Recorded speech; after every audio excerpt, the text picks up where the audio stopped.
Another way to, one more thing I was just reading is, if you're going to just take little parts of the Bible out and make that your truth, whosoever shall confess that Jesus is the Son of God, God dwelleth in him, and he know God, and he in God. So if you're going to confess that Jesus is the Son of God, you're good, right? Like if you read that verse, you could argue, oh, I'm good, I just confessed that Jesus is God. That's not all you have to do, right? You have to take the Bible as a whole. You have to start to line up precept upon precept, because whoever committeth sin and transgresses all the law, transgresses also the law, for sin is the transgression of the law. So right there, it's like, well, I didn't murder anybody, but I've sinned against the whole law. I didn't break the 10 Commandments. So some people will say that. I haven't idolized anything. Yeah, I guarantee you have. I guarantee you still do. I mean, if you're the thing I'm holding in my phone, I can see everywhere that I look around that it's a huge idol, because everybody at the park today is sitting on it for the most part. So I'm just saying that you have to take the Bible as a whole, and you can't just like read one verse and be like, oh, I believe that Jesus is the Son of God. Well, even the, I don't want to say the wrong word here. Devils believe that Jesus is God. Like, they even believe in God. Like, are they going to be in heaven with all of us? No. So, or even Satan believeth, I can't remember that verse exactly. I don't want to mess that up. Believeth that he is God, is who he says he is. And so do a lot of false religions. You talk to a lot of Catholics, they believe Jesus is God. Does that mean they're in? Although most of them, if not all of them, are counting on their iniquity to get them there as well. They've added to believing. They've added things that they believe. They've put their iniquity on the fact that they believe Jesus is the Son of God. Well, you also have to believe in the death, burial, resurrection. That's all over the Bible. That's all over Romans. Paul preached Christ crucified, right? So you have to put these things together to create the truth that's found in God's word. You don't have to create it. Sorry, that's the wrong word.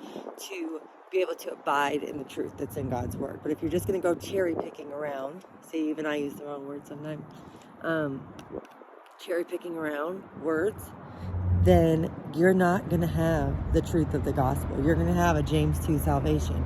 My faith is not dead because of my works. You're going to have a salvation that's like, oh, I believe Jesus is God. That's not going to do it. A lot of people are going to say, I believed you were God, Jesus. This is not enough. It said in 1 John that I just had to believe you were God, and I didn't read any more of the word. I didn't do any more study of your word, which is life, which is the living water. I just read one verse and made that my whole foundation, or I went to a church and let that pastor's perception be my whole foundation, instead of me searching these things out with fear and trembling, instead of me getting in deep and saying, whoa, Romans is saying a lot here.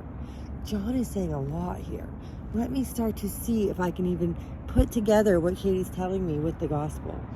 Because if I'm just taking cherry-picked verses and creating a false narrative, guess what? You're going to have a false salvation. You're going to have a false security.